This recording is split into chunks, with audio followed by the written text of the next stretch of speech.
जय वंदे वंदे। आप तमाम उपस्थित लोग को सर्वप्रथम हिंदू नववर्ष की हार्दिक शुभकामनाएं। हमारे बीच बड़े भाई भाजपा के जिला अध्यक्ष भास्कर सिंह जी, बड़े भाई लोजपा के प्रदेश महासचिव राष्ट्रदीप सिंह जी, चंदन सिंह जी, ओमकार बर्नवाल जी, हमारे गार्जियन स्वरूप ओमकार बर्नवाल जी, पतंजलि से आए हुए सुनील विश्वकर्मा जी एवं विश्व हिंदू परिषद के जिला मंत्री नीतीश कुमार और यहाँ पे उपस्थित अखिल भारतीय विद्यार्थी परिषद के सम्मानित सदस्य एवं जमुई जिला के आए हुए सभी कोने कोने से आए हुए सभी लोगों को मेरा सर्वप्रथम प्रणाम।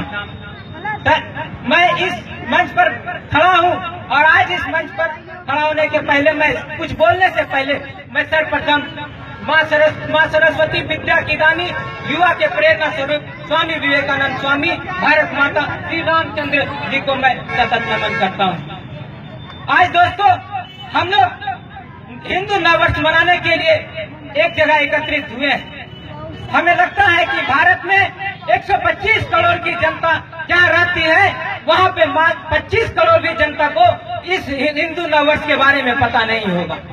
जबकि हमारी इतनी अधिक आबादी होने के बाद भी, 80% आबादी होने के बाद भी हम लोग हिंदू नववर्ष को भूलकर विदेशी नववर्ष की ओर अग्रसित हो रहे हैं। हम लोगों के दोस्त, हम लोग के बड़े भाई तुल्य नीतीश जी ने यह बताया कि दानवों का नववर्ष और मानवता का नववर्ष। उन्होंने बिल्कुल सही कहा था, क्योंकि 1 जनवरी को जब हम लोग नववर्ष की तैयारी करते हैं तो नाच गान और कई तरह के हम लोग मार काट को भी देखते हैं। लेकिन हमारा जो ये हिंदू का नववर्ष है वह रामनवमी के स्टार्ट होने के प्रथम दिन से यह चालू होता है, जो हमारे हिंदुत्व को कायम करने का काम करता है। और हम लोग सभी लोग जानते हैं कि जब नवरात्र हमारे देश में शुरू हो जाता है तो हम लोगों के यहाँ मीट मछली या फिर किसी दारू मांस वगैरह का सेवन नहीं किया जाता।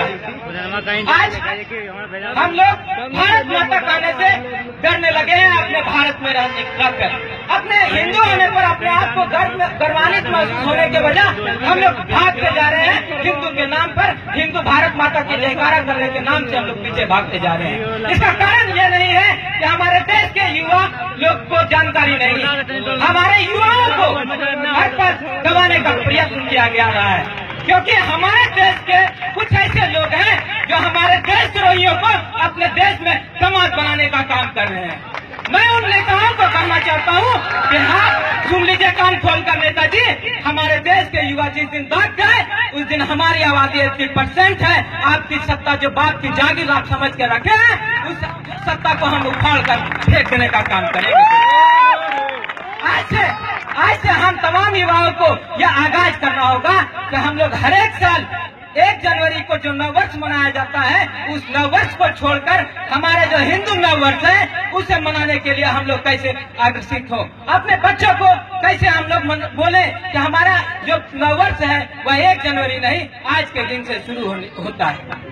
इस चीज को हम लोग गार्जियन लोग सबको मिलकर अपने बच्चों में यह डालना होगा कि हमारे देश में नववर्ष की शुरुआत नवरात्रि के प्रथम दिन से होती है। और मैं आप तमाम युवाओं से एक बात कहना चाहूंगा कि दोस्तों, आज हम लोगों को, हम जैसे युवाओं को आगे आने की जरूरत है। अगर हम लोग इस प्रकार अगर सोए रहेंगे तो हमारे देश में जो हमारे देशद्रोहियों का समाज बनाने का काम करते हैं ना दोस्तों, वो हम लोगों को बेच देंगे हमारे जात पात का तोड़कर। हमारे जात पात तो हमारे देश में कभी भी भारत माता का गुणगान करने वाले लोग जन्म नहीं लेंगे। जिस प्रकार हम लोगों ने भारत के पीएम नरेंद्र मोदी को बनाया है, जो हमारा भारतीय परचम हमारे विदेशों में लहराने का काम किया है, वैसे ही लोगों को हम लोगों को बिहार में लाकर काम बैठाना होगा, जो कि हमारे देश में भारत माता का गुणगान करे। हमारे भारत के सीएम हो या पीएम, हमारे भारत के पीएम हो या सीएम, राज्य के सीएम हो या पीएम, हमारे सभी नेताओं को हमारे 1 घंटा के भाषण में अगर भारत माता की गुणगान अगर 32 बार होती है और 64 बार वंदे मातरम का लाने का प्रयास करेंगे, तभी जाकर हमारा हिंदू नववर्ष सफल हो पाएगा। आज इस हिंदू नववर्ष पे हम सभी दोस्तों को एक प्रयत्न करना होगा, एक संकल्प लेना होगा कि आने वाले हर एक हिंदू नववर्ष को हम लोग धूमधाम से मनाएंगे। आने वाले विदेशी नववर्ष को हम लोग पूर्ण रूप में भूल जाएंगे। लेकिन यहाँ पे तो उल्टी घटना हम लोग देखते जा रहे हैं। जिस प्रकार हम लोग नववर्ष 1 जनवरी को मनाते हैं, आज हमें लगता है दूर दूर तक कहीं हिंदू नववर्ष का कोई बान ही नहीं, या किसी को भी इसके बारे में कोई जानकारी नहीं है। आज जब यूपी में योगी मय हुआ तो हमारे बिहार के राज्य के सीएम कहते, डिप्टी सीएम कहते हैं, जो 9th फेल है, वो कहते हैं कि उन्हें कोई चीज की जानकारी नहीं। आज हमारे बिहार राज्य की वैसे लोगों से पहचान हो रही है। इसी कारण से हमारे बिहारी भाई को लोग दिल्ली मुंबई में जब जाते हैं तो गालियों से स्वागत की जाती है उन्हें। यह हमारा हिंदू नववर्ष भी है और भारतीय नववर्ष भी है। इस बात को जब हम मान लेंगे तो हमारे जब हम इस देश से दूसरे देश भी जाएंगे तो हमारे बिहारियों भाइयों को गाली नहीं दिया जाएगा। दोस्तों, इस गाली को हम कैसे अपमान, कहाँ से हमें जो गाली दिया जाता है, जिस बिहार राज्य में सबसे अधिक आईपीएस अफसर आते हैं, वैसे आईपीएस अफसर को चलाने वाले लोग हमारे ऊपर में सत्ता पे बैठे हैं, तो निश्चित रूप से हम लोगों को गाली सुनना पड़ेगा। इस गाली का जो अपमान हम लोग सुन रहे हैं, इसे हम लोग किस तरह से तोड़ेंगे, इसके लिए हम आप तमाम युवाओं से शुक्रगुजार करेंगे कि आप मेरे मंच के नीचे, हिंदू संगठन के नीचे आए और हम लोग जिस प्रकार योगी मय यूपी को बनाए हैं, उस प्रकार बिहार में भी वैसे ही लोगों को लाना होगा जो भारत माता की गुणगान करे, वंदे मातरम की गुणगान करे।